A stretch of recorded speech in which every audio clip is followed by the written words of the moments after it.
I remember very clearly.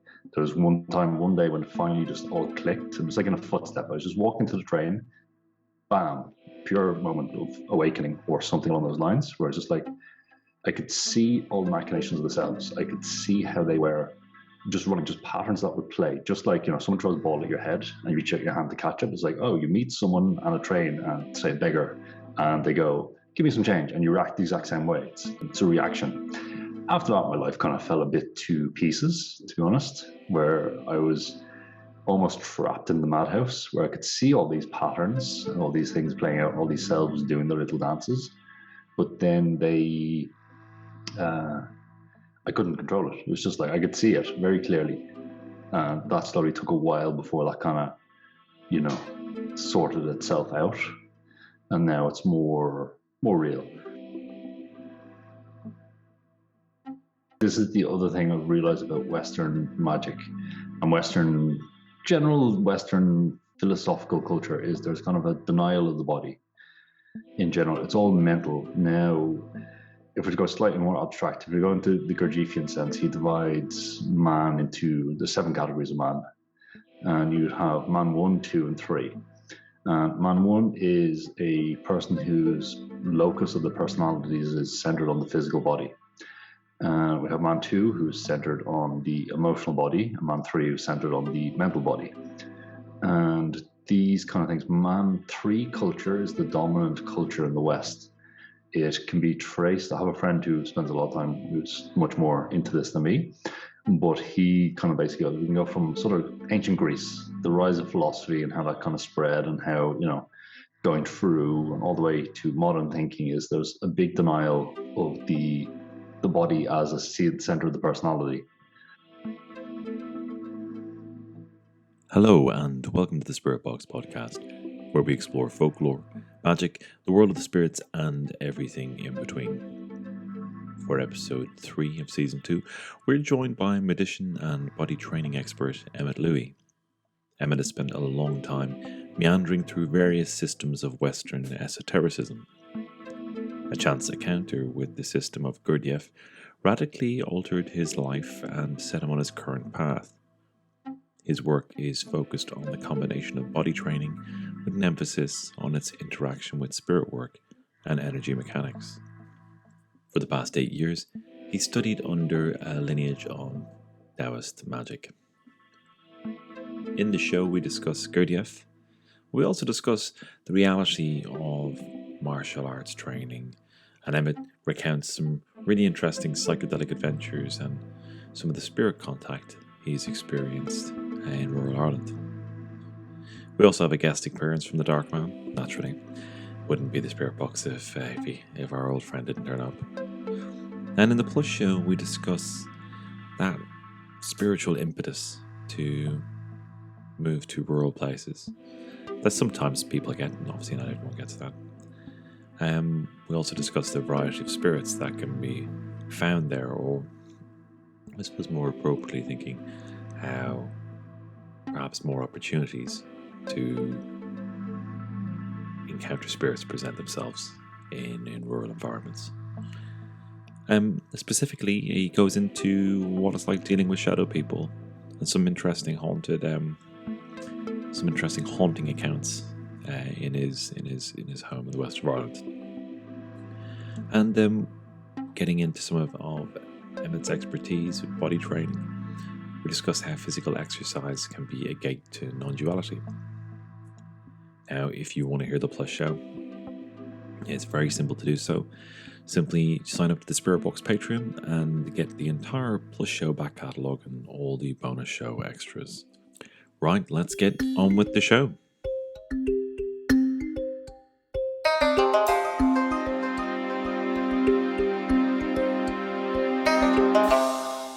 Emmet Louis, you're very, very welcome to the Spirit Box podcast. It's really nice to have you on the show.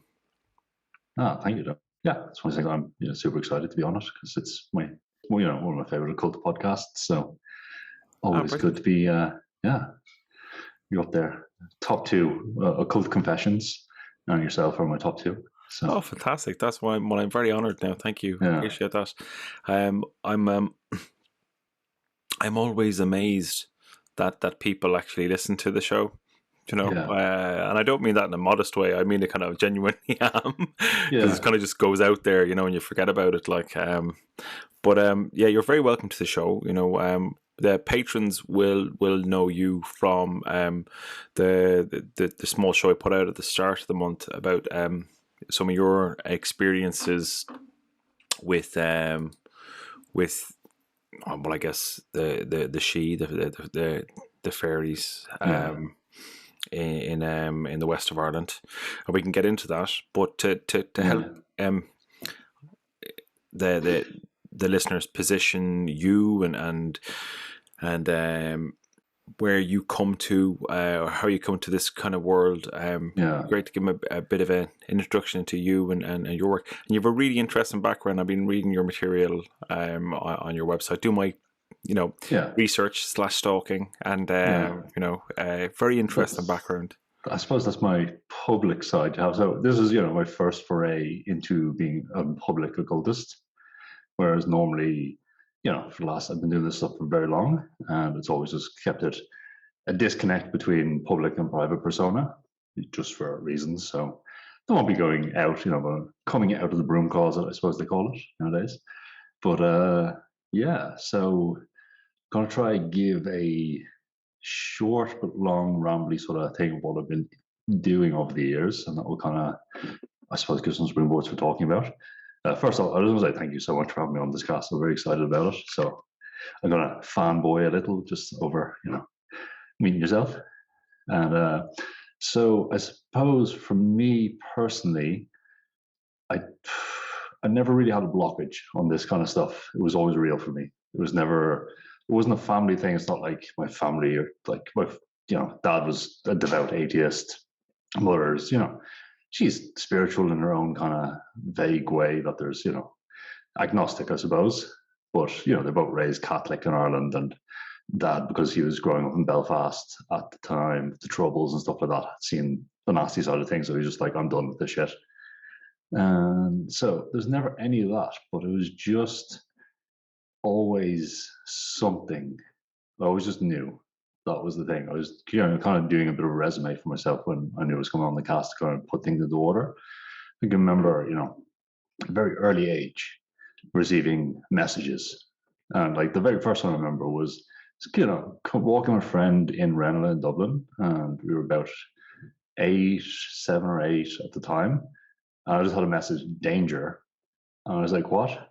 I just reached out and grabbed him. I had instinct. And a truck just came around the corner and like mounted a path. What would have taken him out if I just grab him? So it was the very first something like, I was like, holy shit, that was like literally real. And that kind of spent a lot of time trying to make it real based on these kind of things, which isn't really how it works. But obviously you're an 8-year-old who has no grasp of these things and trying to go along. So then later on, maybe 12, 13 to 14, I had a friend who was also very open to these things. And we'd do a lot of astral projection. We'd meet each other at night. And I had, in dream state, these kind of things. I remember one thing that really confirmed it. I remember this, because, it's these things, it's kids playing, you still don't think it's real. Or you just, it's playing, it's make-believe. But it's cool, it's fun. It's a game that you do with your friend, and it doesn't matter. But I remember one night we were astral projecting, we'd met with some other group of people, and someone was telling a joke. I got woken up before I heard the punchline. And then the next day in school, I asked him, what was the fucking punchline to that joke? And he told me the punchline. So I was like, okay, an actual information confirmation that is something going on. So then, teenage years, things kind of, fell off the radar with other things, rollerblading, girls, school, whatever. But then sort of towards, I don't know, I'd say from about 16 onwards, I was taking a lot of drugs. Just straight up there, smoking weed, taking mushrooms, taking acid, taking MDMA, stuff like this. And with the mushrooms and other stuff, I had a lot of weird experiences, and DMT as well. I had a couple of weird ones on that kind of gave a lot of confirmation to it and kind of kicked things off a bit stronger. Now, I don't do any of that anymore. It's not what I do. But it gave what I think of as tuning the radio, the ability to tune the radio into these states where I can drop into them quite easily now.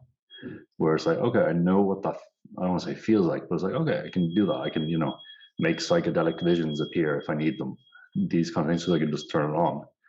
At the same time, these kind of things, also, I got more interested in the counterculture side of things. So that kind of led into Robert Anton Wilson, Chaos Magic with Peter Carroll, Crowley, Thelema, these kind of things, which were they're very appealing to someone who's about like 17, 18. They're transgressive, they're rebellious. They're like, no, you just don't need to do this, Oh, you don't need to follow this. You can just make it up as you go along. So that was kind of an interesting one for me because they forayed a lot into the psychological magic model of magic, where that just didn't sit right with me. But obviously these people are writing the forefront. Then you're thinking like, oh, well, obviously this is what they're saying, so that's what I'm experiencing. But it kind of made it not real for me, and didn't allow my experience. So I kind of shelved things a lot for quite a long time. Then it was just suppress. That kind of went on for quite a while. Then I was living in London for a while. I lived in London for about 10 years. And towards the end of my time in London, I met this guy who was just living beside me. And he got to know him. Very nice guy. And he was training to be a psychotherapist and hypnotherapist at the time. And he's from Scotland. As I got to know him a bit more, family was into spiritualism, into spiritualist churches, but he was also, at one point in his life, he was a heroin addict. And he fixed himself with Gurdjieff, who I don't know if you've come across. And he was like, just doing some of the exercises, some of the other stuff, he was able to like kill that eye that needed to take heroin and able to get his life back together. He's completely together. You wouldn't even tell he was an addict at any stage in his life. And, but then he gave me one of Gurdjieff's books, which was Beelzebub's Tales to His Grandson. And I was like, I don't understand this book, but here, read it. Gurdjieff, he said he buried the dog with the bone. So I read that book a huge amount. Now, when I mean a huge amount, I've probably read it about 10 times. I've read it out loud, read it quiet, I read it with no sub-vocalization, everything I could do to get out of it. Read it one doing dramatic recitations for my housemates by standing on the kitchen table a couple of times. And then whatever's in that book actually worked. And I remember a lot of the Gurdjieff thesis is that there's a lot of false selves, that you have this idea of a self that you think is Emmet or you think is Dara, but it's an aggregate of a lot of different selves. And the self for Gurdjieff, a lot of the body parts that are running things, or the mind parts, whatever, are in the wrong place. He uses the metaphor of a house where, you have a big grand country house, but the master's away and the coachman is in the main bedroom running things, and, the cook is doing the cleaning and stuff like this. But one of the things in this is to see the false selves. This is the thing, the false eyes. I remember very clearly, there was one day when it finally just all clicked. It was like in a footstep. I was just walking to the train. Bam, pure moment of awakening or something along those lines, where it's just like, I could see all the machinations of the selves. I could see how they were just running, just patterns that would play. Just like, someone throws a ball at your head and you reach out your hand to catch it. It's like, oh, you meet someone on a train and say a beggar, and they go, give me some change. And you react the exact same way. It's a reaction. After that, my life kind of fell a bit to pieces, to be honest, where I was almost trapped in the madhouse, where I could see all these patterns and all these things playing out, all these selves doing their little dances. But then I couldn't control it. It was just like, I could see it very clearly. And that slowly took a while before that kind of, sorted itself out. And now it's more real. Then from that was when I was like, okay, the self that is suppressing magic or other stuff is not real. And all the stuff I am experiencing is real. So then I was like, okay, I'll have to take these things a bit more seriously. So then, coincidentally, at the same time, or a couple of years later, I managed to, in my normal life, I do a lot of personal training, physical training, acrobatic training, stuff like that. I always kind of pick something new to train. At the stage I was doing, like every year, I'd pick something different to explore for a bit of research, to learn some techniques, maybe bring stuff to my clients or whatever. Then I was really interested I wanted to train my tendons, that's how I put it. I was like, I want to train tendons. Used to training muscles and used to training movements, but tendons, what's this? And Western science says something about tendon training and the stiffness and elasticity, and they have techniques. But then, reading Chinese martial arts, and they have a lot of concepts about tendon strength and sinew strength and stuff like this. I was like, okay, I need to find out what this is. So I was trying to find some people around and exploring around. Then I was not getting anywhere really. It wasn't really making sense. So then a friend of mine he was also in the Chinese martial arts for much longer than I was.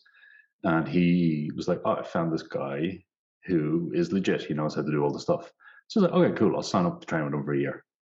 So I started training my tendons with Serge, who's my current teacher. And then turns out there's a lot more in the school than it is. So for the last 8 years, I've been training in the school, which is called Dash One, which is a school of Taoism. And then then I sort of specialized. He actually has a whole magic lineage. So I've been training under that magic lineage now for the last 8 years. This is my 8th year starting.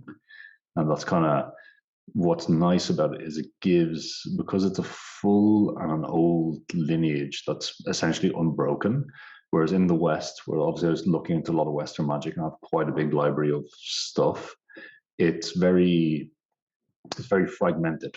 No one actually really has the methods. And you get this idea in Western magic where it's like, I'm doing a magical experiment.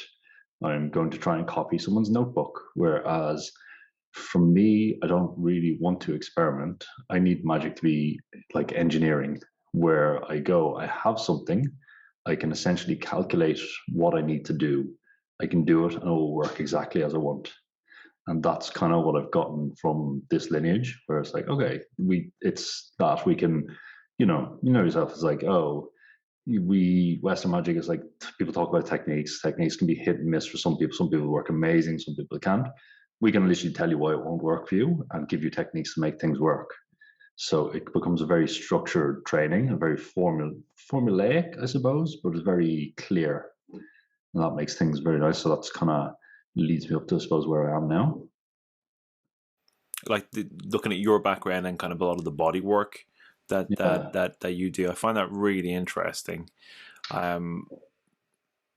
because, like you were saying about how you became aware of a lot of those kind of sub-personalities and the various different programs that were running.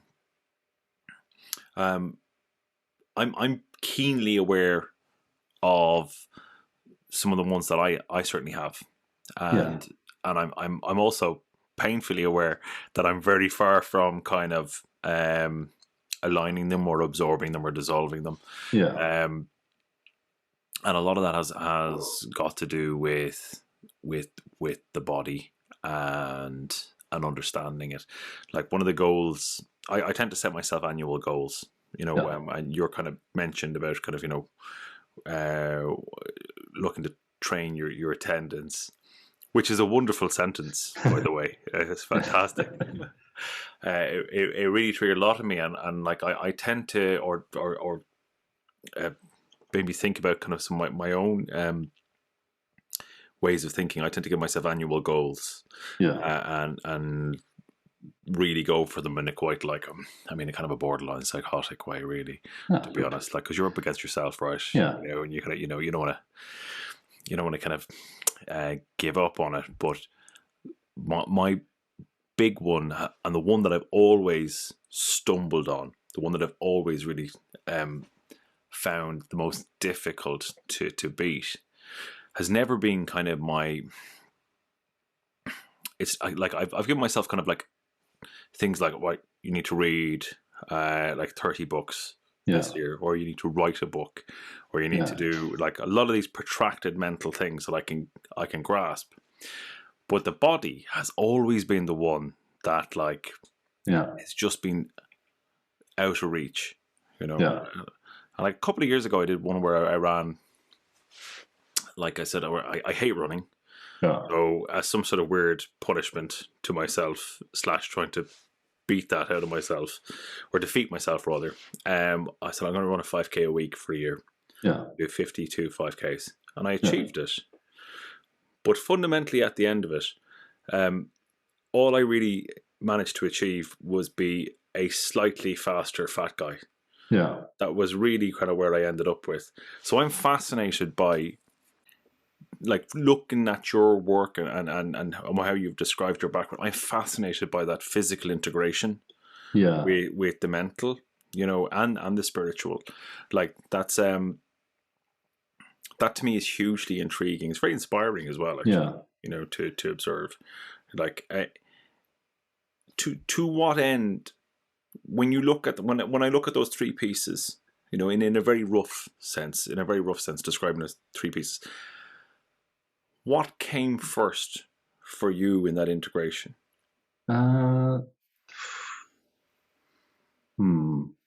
This, for me, the Bodywork is the other stuff. Like, this is the other thing I've realized about Western magic and general Western philosophical culture is there's kind of a denial of the body in general. It's all mental. Now, if we go slightly more abstract, if we go into the Gurdjieffian sense, he divides man into the 7 categories of man. And you'd have man 1, 2, and 3. Man 1 is a person whose locus of the personalities is centered on the physical body. We have man 2, who's centered on the emotional body, and man 3, who's centered on the mental body. And these kind of things, man 3 culture is the dominant culture in the West. It can be traced. I have a friend who spends a lot of time, who's much more into this than me, but he kind of basically goes, we can go from sort of ancient Greece, the rise of philosophy and how that kind of spread, and how, going through and all the way to modern thinking, is there's a big denial of the body as a center of the personality. And then it is this kind of thing where we would have, even if we go into cultures, we'd have man 1 would be very tribal culture. I'm speaking very vagueness here, not anything else. We'd have very vagueness. We even see this almost in Crowley a bit, where we have them talking about like the age of the child or the age of the woman, where it's like a maternal culture, then the age of the man, where it's more patriarchal, hierarchical society, and then we have the the mental culture, and then obviously as the age of the child, which would equate to man 4 in Gurdjieffian stuff. But there is this thing, say, from your own story, what you just told me there, is it's a very classic man 3 thing. So for you, you're clearly man 3 in terms of this. Your personality is centered around the mentality. And this kind of idea of having a disconnect between the physicality is one of the things man 3 needs to do to actually transmute. So it's a kind of a shifting around the polarities is the way to think about it. And that's the first kind of thing to... This is the problem when we're working with the patterns and the false selves. It's the false self will basically sabotage you from doing the actual work you need to do. So running is the classic man 3 thing. I will run because it's a rhythmic, boring activity. I can force the body to do it. I can mentally force this body to do it, where it's not actually going to transmute the body. So it's the classic one. I ran and I know I'm a slightly fatter runner. It's a challenge, but I that's really interesting, and I appreciate that perspective and that knowledge, because it's, and I think a lot of people who are listening to this will appreciate that, because it's not necessarily kind of a widely observed perspective. And I genuinely am convinced that there is an innate question around the mastery of your own physical vehicle, how you engage with it, and your spiritual capability. Capability is the wrong word. No, it makes sense. It makes sense. Like we could even look at, say, if we look at occultists, even modern ones or even older ones, the ones who kind of pushed to the limit. Dion Fortune, she was very physically flexible, very physically engaged, could do all the advanced asanas, could meditate in them. We look at Crowley. if you look at Crowley, I like Crowley, and I've read a lot of him, but I dislike a lot of what he says as well. But there's a certain stages in his literature when the juice is really turned on, and that's when he was also in his physical prime. And he was like, mountaineer, boxer, swimmer. He's in great shape. Yeah. If we go a bit more contemporary, if we look at Josephine McCarthy, what's her background? Oh, she was a dancer. What is the training of a dancer? Ballet dancer, classical dance. It's very actually similar to what you do in internal martial arts. Yeah. If we look at a system that's a bit out there, Lone Man Pai, which is it's an emotion-based system, an energetic system. It's the guy, he's in fucking fantastic shape. He's like 50 and he's fucking shredded. If we look at one of the recent guests, Alcatis Dimek, she is a dancer. And these kind of things, this is one of the things I've done in my own strand, is we look at human culture. We've always had two kind of strands of physicality. We've had one based around numbers, almost like who could be the fastest, who could be the strongest, who can throw a stone the furthest, who can throw a javelin. It's linearity. Whereas we also there's another strand that kind of gets forgotten, is what's spectacle based, where like dance, performance, going from like tribal kind of societies would have their kind of ritualized dances and performances. Ones that get a bit more structured. Even if we go if we think about the training where we'd have in ancient days, like kids would be taken into temples, and first thing they'd be taught to do is play music and dance and sing, and then maybe they would make it as a priest. But this kind of culture, because it's training and its background is kind of hidden, because people aren't looking at the training. It's not like I'm training to run faster. And so people see me run faster. The training of a dancer is almost hidden. Like, we don't want it to be shown. We show you the dance, but we don't show you the training. So this kind of training that allows more absorption into the body, because you have to have more control. It has to have a slightly outward focus. I'm trying to, I'm dancing. I want to convey an emotion, a performative state. So then I need to be able to project that through my physical form. And that's what gives the linkage. And that's why you rarely see people are into powerlifting and other stuff in this field. Whereas you'll find a lot of people who have a kind of dance and kind of, I don't want to say soft style of the body, but this kind of focus to it. And it is it's one of the strong things I believe. It's in that kind of style of training, what gives you the body that can do it, also gives you the body that can handle the current. That's really interesting. What an interesting perspective, and I think you're onto something with that. And certainly kind of because I was thinking about Alcatis Dimek when and you mentioned her, from her background in Japanese Buto dance. As a very good example of that, and like certainly when I look at like my own background when it comes to training, which is very up and down, but like it's always been like it's always been martial arts or fairly kind of combative sports. Like played a lot of like rugby and Gaelic football and all that kind of stuff, and loads and loads of martial arts. Nice.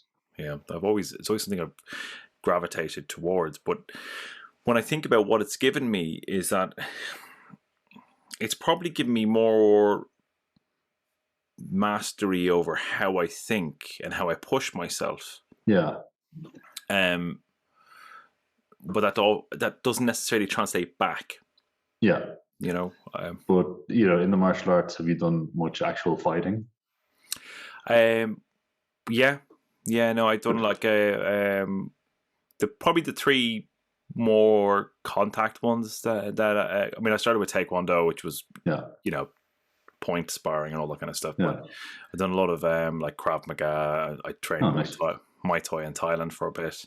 Nice. Find out all the secrets about Dara today. And then one thing I kept finding, because I'd spar when I was sparring, like as a kickboxer, sparring people with better boxing, whenever we got a little into kind of, like fist range, I just kept getting the crap kicked, punched out of me. I would say kicked out of me, but it was being punched out of me.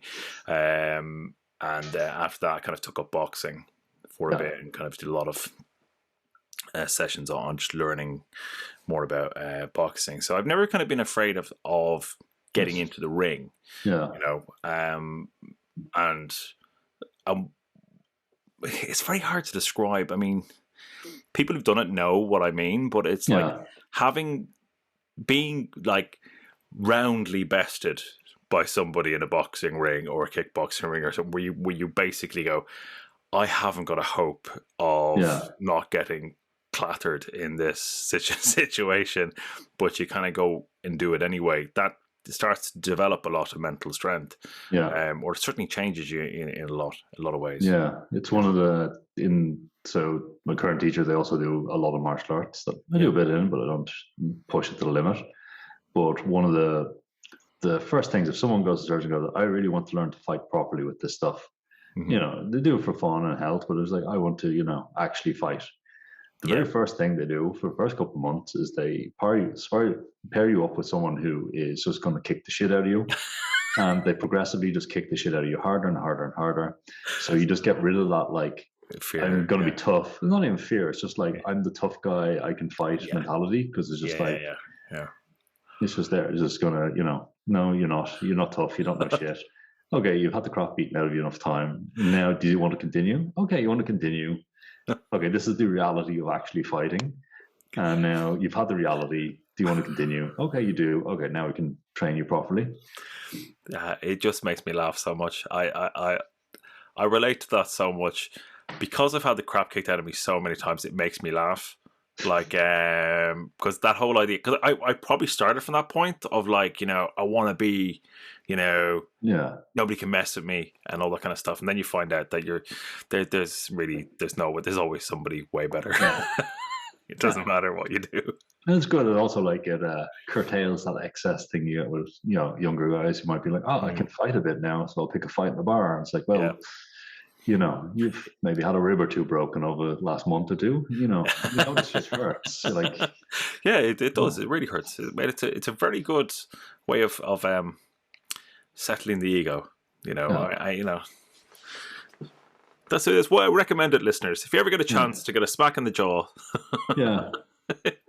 it'll help you to some degree. Yeah, no, I think I think a lot of people need to have it just to feel the reality of like, okay, shit's gonna go down. This is really unpleasant. Yeah, I shouldn't do this.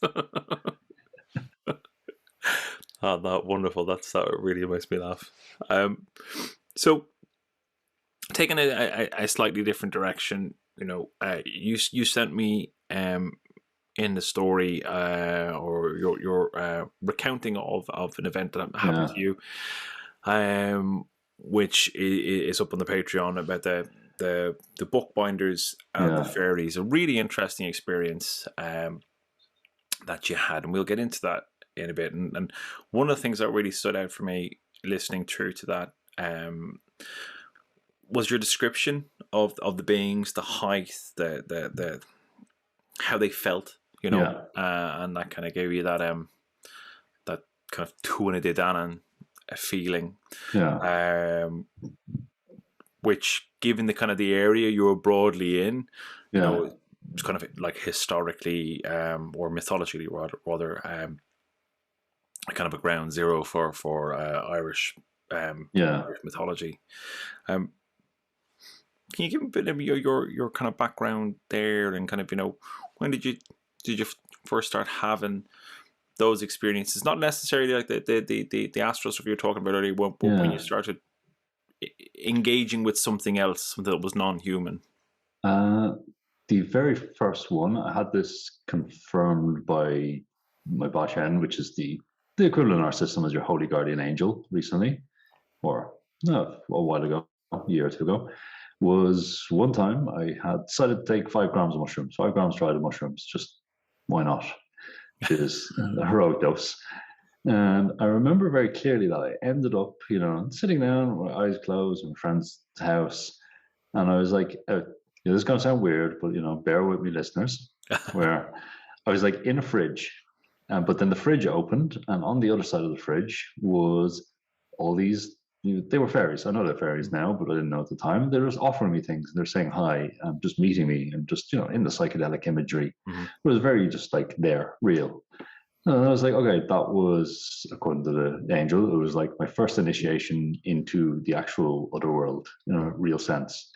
From that kind of night, it kind of spun on. I remember walking home, and when I was walking home, I was walking from say Rathgar to Portobello in Dublin, right? And I was like, just walking home, and I was getting assaulted by all these beings. Like, just obviously I was on fucking mushrooms, so bear in mind on that. But it was, anyone who's been on mushrooms knows, like, when you're walking and things might be a bit melty, but it takes a while. You have to sit down and kind of let these things out. No, they're just there, reaching out in front of me, coming out of the shadows, everything. And I was obviously, a bit weirded out. Right. So then I was like, okay, but that was kind of, I was like, okay, there's something, at that stage I'd done, not to brag, and I don't do this stuff anymore, but it was like, I'd done a lot at this stage. Yeah. It wasn't your first rodeo. It wasn't first rodeo. I was like, okay, that was very different than everything I've ever done. Mm-hmm. And that wasn't also my first time doing 5 grams dried. It was, done a few other times before that, and wasn't as dramatic in this sense. So from then, I still went through a phase of just like, okay, that's not real, blah, blah, blah, suppressed magic, because I got a bit older. I was probably going to about 19 maybe. But then there's a couple of other things, like this thing. I have a lot of stories that I'll foray into that kind of put things into context, where one other time with the psychedelics with DMT. So I remember one night as well, what kind of made things a bit realer was, it was out with some friends. I'd had 3 beers and we'd shared a spliff. So not a lot, not anything, just casual night. I came home and I was like, fuck it, it's 12 o'clock. I'll smoke some DMT before I go to bed. So set up a rig, smoked DMT. Anyone who's kind of done DMT knows, 12 minutes, you're kind of out of it. 15 minutes, you're kind of back to normal. That. I remember one time I'd like loaded up 50 milligrams, done that. I sort of broke through breakthrough dosage, as would be known in the circles, broke through even weirder. I ended up in a very strange realm. And then there was some big kind of demon thing there. I know it sounds weird, but not weird for your listeners. But it was like I mentally communicating. It's like, I'm going to take your soul was what I got. Now, obviously, we're translating astral mental communication into, your words. So was it saying that exactly or not? I don't know. But what ensued was this epic battle, like me fighting it mentally, visual, blah, blah, blah. And then I finally broke free of its grasp, and I'd been under for 45 minutes. Like in pure sort of breakthrough dosage for 45 minutes. Wow. And that kind of kicked things off. Like, okay, once again, not the first time at the rodeo, done this a lot, and seen the machine elves and all this kind of stuff you normally see, and all that kind of Alex Gray type imagery. And but that was just like, okay, 40, this can't happen. So from there, it's then there was kind of a bit of suppression until I kind of had the Gurdjieffian stuff. Then, but not intentional suppression, just more like, well, psychological model of magic is shit, and fuck this. So it's not real. It's in my head. I'm making it up. And then I finally came around. Actually, no, it is real. And then from that, it's just a process now of accepting what I'm seeing.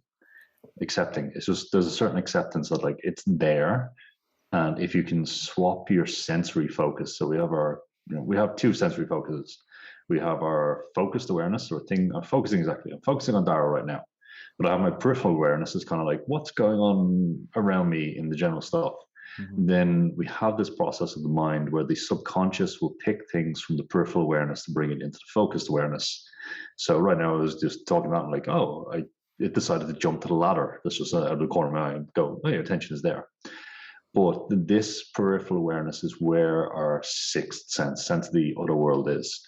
And this is also when the subconscious decides that it can, through a process, it decides that it can bring things into it. So this would be the classic was that you featured a lot in the earlier podcasts, with the whispering of demons at the edges of your perception. And then sometimes you catch it and the words are coming in your ears, the thoughts are coming in. Mm-hmm. So then from there, things just kind of spiraled where it's just like, okay, cool. I can just see these things. They're just there if they're there.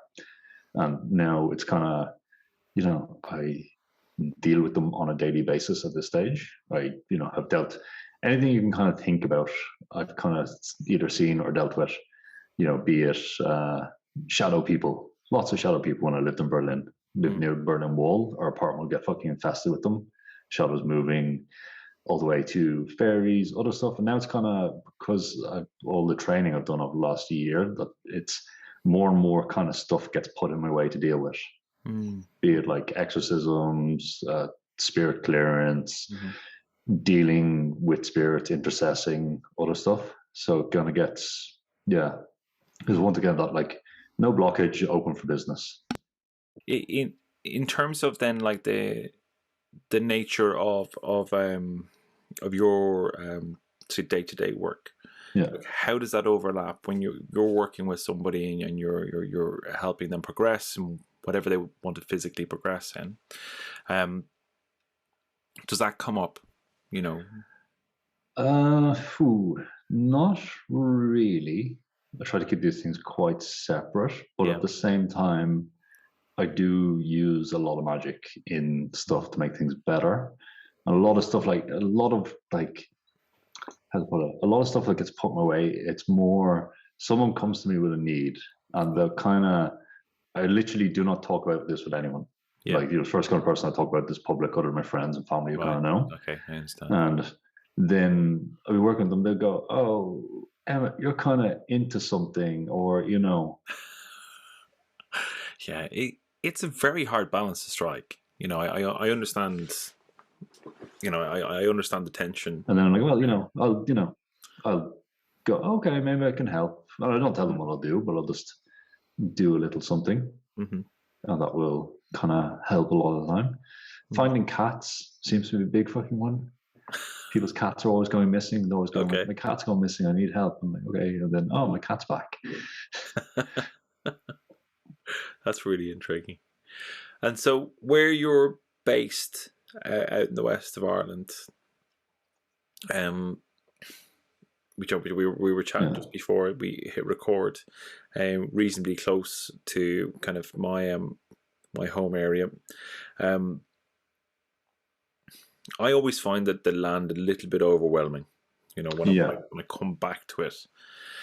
And I just going for a walk in some of the areas where you get immersed into the wildness of it, where the landscape is just hostile to even traversing it. It's proper a hard landscape.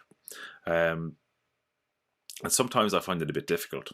I guess from a spiritual perspective, sometimes I find being at home a little bit like, I gotta get out of here. I'm just getting bombarded. You know? And that can be tell me about it. Yeah, be a little bit difficult. I gotta put boundaries up. Well, that's where I was getting to. That's something for you as well. Yeah, it's definitely I got one related to you actually, which is kind of funny. So there's a bog nearby where I walk the dog. And it's got like a loop trail kind of that you can walk through. And there's one point, so you kind of come off the road, the car park, you go off, you go about 200 meters in. And at the same spot every single time. So I listen to your podcast when I'm doing it. It only happens with your podcast, not Occult Confessions, not any other podcast I'm listening to. But when I cross the line from human into other, and it's for me, it's very tangible. I know exactly where it is. Like probably if you're ever where I can bring you and go, look, watch, tell me what you feel. Or I won't tell you, you can tell me. But when I cross it, the podcast cuts out. And it cuts out for about 50 meters and then it comes back up. Yeah. It doesn't matter if I have it downloaded because I thought it was just like signal cutting out. So to start downloading the episodes. But no, just cuts out. That's interesting. Yeah. Because because sometimes that happens with recording as well, it'll just go straight away, particularly there's like depending on the type of show it is, if you're talking about a particular spirit who doesn't want to be spoken about, it will play havoc with stuff. Yeah. I had 1 week where I broke 2 phones and broke the screen on my MacBook, like all in the space of about 4 days. Yeah. You know? And I was like, suspicious. this is this is well dodgy. Yeah. You know. So yeah, so some things don't like being talked about, but also it's like there seems to be kind of well, there is, you know, an electric interference thing definitely that happens. You know, it definitely is. It's definitely kind of when I started getting the juice flowing properly. There's like light bulbs blowing up in the house and everything going on nonstop, and you know, I know, like it's just a thing that happens. Yeah, but so I should probably explain my living situation because I think you'll find it interesting. So where we live is we recently bought an old monastery here. That was a monastery that was set up at the famine times, or just after the famine. The local landlord invited the Franciscans to build a monastery to come give a good Catholic education and teach farming methods. So we have that. We have a chapel. Then the house, I got an interesting one from recently where there's a ghost in the house. Right. I've seen her. Seen her. Made a small bit of brief contact, whether it's real or not. We can, I have some information. This is the thing with spirits. Whenever you deal with spirit, always try and get something to confirm it that you can actually confirm. Mm-hmm. So I have something I haven't managed to confirm yet. But, my partner's kind of felt her presence, other stuff. But we had some friends staying, and I told them about the ghost. And I was like, just, if people are staying in the house a bit longer than a day or two, I'll just give them a warning, but not, just in case they see it or they get spooked out. And one of the girls who was there, 2 girls, she decided she's never had a paranormal experience. She was like, I never had one. And the other girl who was staying has a very open aura to these kind of things. So has had a good few of them over years. So obviously there's a bit of jealousy. And she decided, like, I'm going to start calling the ghost and I'm going to give it a name. So she starts calling, and it's like calling out, blah, blah, blah, and then gave her a name. I'm not going to say the name, it'll kick things off again. Yeah. I was like, blah, blah, blah. Now, what happened was something else decided to become the ghost for her. So one of the, presence felt in the room. Their bed started shaking one night. Then, one of the girls, like, shadows started moving on the walls for me. So I'm like, okay, I've got to sort this out. Then, the girl seen a face appearing. It was all because the area around here is just kind of waiting for things to go like, oh, you've invited me in. I'm going to, I'll be this person you want me to be. Not menacing, so I had to get rid of it.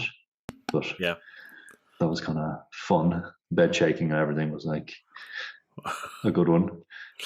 Yeah, it's like, it's playtime. Yeah, it's very hard to describe to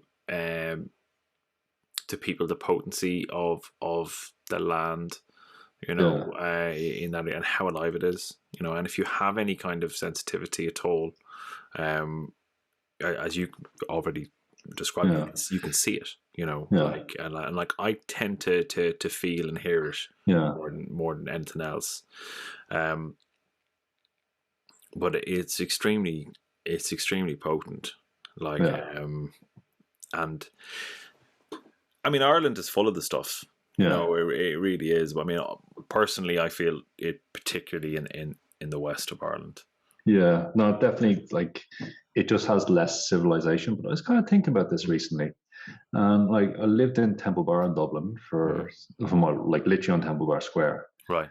And I had some very strong. It was during the pandemic. I had some very strong spirit contacts that were actually confirmed. Right. Like, very strongly. I had one where I kind of met a G.I Loci, so the spirit of the location, of Temple Bar. And I was like, as normal, you go like, okay, give me a confirmation. Give me something I can prove, give me some information, give me some. And it showed me a picture of a ring, and it said, you'll find it on Crow Alley. 2 days later, walking down Crow Alley, exactly where the spirit had shown the picture, was middle of the road, was a ring. Boom. Exact ring that showed me. That's really cool. And I was thinking, like, it's not, I think there's just less density of people So if there's, if you imagine in Dublin, there's 20,000 people per square kilometer or some shit like this, and there's 10 spirits, you can only have 10 contacts. Whereas if you're in the countryside and there's 10 spirits, but there's only you on your, square kilometer or so, suddenly everything gets a bit denser. Well, I do get you. Things are a bit wild. There's a lot less interference. Yeah, well, that's it, isn't it? There's a lot less interference, and it's very much kind of you're encroaching on them, not the other way around. And interestingly, you mentioned I have a loop through the bog near my home, which I walk or indeed run, when I'm in one of those cycles, where there's a couple of trees along the route. And I look at them when I go with portal. That's visibly a fairy tree. Yeah. And some of those are ones that you shouldn't approach. Yeah. All too well. Yeah. It is. I have to say, I had a weird one as well when we locked in the time for this call. And whenever I read the email, it was probably in the morning. I was out walking the dog in the garden, and guess who I saw in the garden? Your friend. Wasn't the Darkman, was it? The Darkman appearing by a tree. Yeah, it was on the peripheral vision. I was like, "Shit, there's a guy from the tree." Looked up, gone. But it was like, "Okay, yeah." That's really interesting to say that because I've noticed him twice when we started this conversation in my periphery. Yeah. I can pick up the vibe, all right. Yeah, well, I mean, he's prolific. Yeah. I mean, the Darkman. I mean, I'm at the point now with the kind of the depth of work that I've kind of put into researching him, how much I've been exposed through magicians and witches and experiencers, that I honestly think it's hard to go into this world for any length of time without coming up against him. Not against against is the wrong word. I mean, brushing up against. Not in a confrontational way, but coming across him, Yeah. Fuck. Yeah, there's some stuff I'd like to say, but I just got pinged to not say it, so sorry. Yeah, fair enough. But there's I can fuck. I really wish I could, but I can't. Sorry. Yeah. Oh no, I understand that completely. Yeah. I've had some very direct communications. Yeah. From him, around my digital presence. Yeah. Where it's one of those ones where he's like, you shouldn't be in those spaces. You need to concentrate on being in nature and in wild spaces for this to continue. Yeah. But there's a lot of kind of pushing you towards avenues that are, I mean, frankly, beneficial to him and what he wants from you. Yeah. And if those things line up, then great. Yeah. I know it's definitely I've been living in cities for all my life, and I'd never lived in the countryside. Yet here I am living in the countryside, and kind of got pushed that way. Yeah. And obviously there's a bit of a storm coming. Yes. And everything, which kind of I personally believe it's related. Yeah, I think it's related. I really do. It's kind of I was using Josephine McCarthy's Magician's deck. Yeah, which is a fantastic tool for anyone who doesn't have it. You should probably get a copy of it.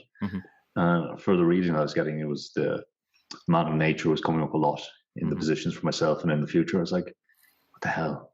I'm not going to, working with nature and shamanic kind of stuff came up. And I was like, well, it's not really what I like to do, but you could broadly describe some of the stuff and the way I work as that. Yeah. But no, I was like, am I going to have to do more of this kind of work? I was like, oh no, here we are, center of the reading now. Man of nature, living in nature. Mm-hmm. Yeah, no, that sounds very, very familiar.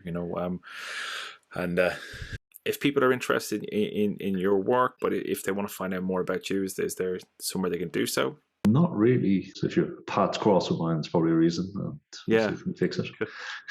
Yeah, good. Yeah, I like that. That's pretty cool. Well, it's been an absolute pleasure to have you on the show, and yeah, let's do it again sometime.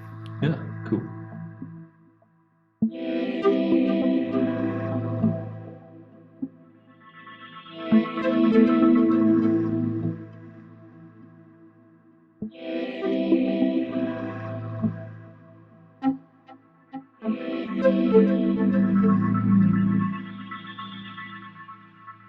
Thank you, Emmet. It was a real fun conversation, and I look forward to getting you back on the show for another engaging and intriguing chat. Well, I hope you all enjoyed that. Plenty of food for thought there. I left a fairly nondescript link to some Gurdjieff stuff in the show notes. So if you want to know more, then do have an exploration, have an explore rather, and see how you get on. That is it from me. I'm Darren Mason, and you're listening to the Spirit Box. Take care and talk soon.